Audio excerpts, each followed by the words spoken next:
Hi friends, இன்றைக்கி side dish தான் ready பண்ண போகிறேன். பேனில் ஒரு டீஸ்பூன் எண்ணெய் விட்டுருக்கேன். தக்காளி பழத்தை ரெண்டாக கட் பண்ணி பேனில் சேர்த்துக்கலாம். கூடவே மாங்காவையும் அதே போல் கட் பண்ணி சேர்த்துக்கலாம். 3 பச்சை மிளகாயை கீந்து எடுத்துருக்கேன், அதை சேர்த்துக்கலாம். 5-6 பல் பூண்டு சேர்த்துட்டு மூடி போட்டு 5 to 6 நிமிஷத்துக்கு இதை நல்லா குக் பண்ணி விட்டுடலாம். 6 நிமிஷத்துக்கு பிறகு நம்ம வேக வச்சு தக்காளி மாங்காய் எல்லாத்தையுமே ஒரு கரண்டி வச்சுட்டு பரட்டி விட்டுக்கலாம். நல்லா குக்காகி வந்த பிறகு சூடு ஆறுற வரைக்கும் அப்படியே விட்டுடலாம். சூடு ஆறுனதும் மிக்ஸி ஜாரில் சேர்த்துக்கலாம்.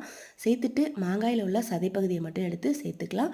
கூடவே ஒரு பெரிய வெங்காயத்தை ரேண்டமாக நறுக்கி வச்சுருக்கேன், அதையும் சேர்த்துட்டு கொஞ்சமாக மல்லித்தலை சேர்த்துக்கலாம். 1/2 டீஸ்பூன் கல்லுப்பு, 1 டீஸ்பூன் அளவுக்கு தனி மிளகாய்த்தூள் சேர்த்து அரைச்சி எடுத்துகிட்டு வர வேண்டியதான். ரொம்பவே சூப்பரான மாங்காய் சட்னி ரெடி ஆகிடுச்சு. இட்லி, தோசை, சாதம், சப்பாத்தி, ஊத்தாப்பம் எல்லாத்துக்குமே ரொம்ப சூப்பராக இருக்கும். ட்ரை பண்ணி பாருங்கள், நல்லாயிருக்கும். வீடியோ பிடிச்சிருந்தா லைக் பண்ணுங்கள்.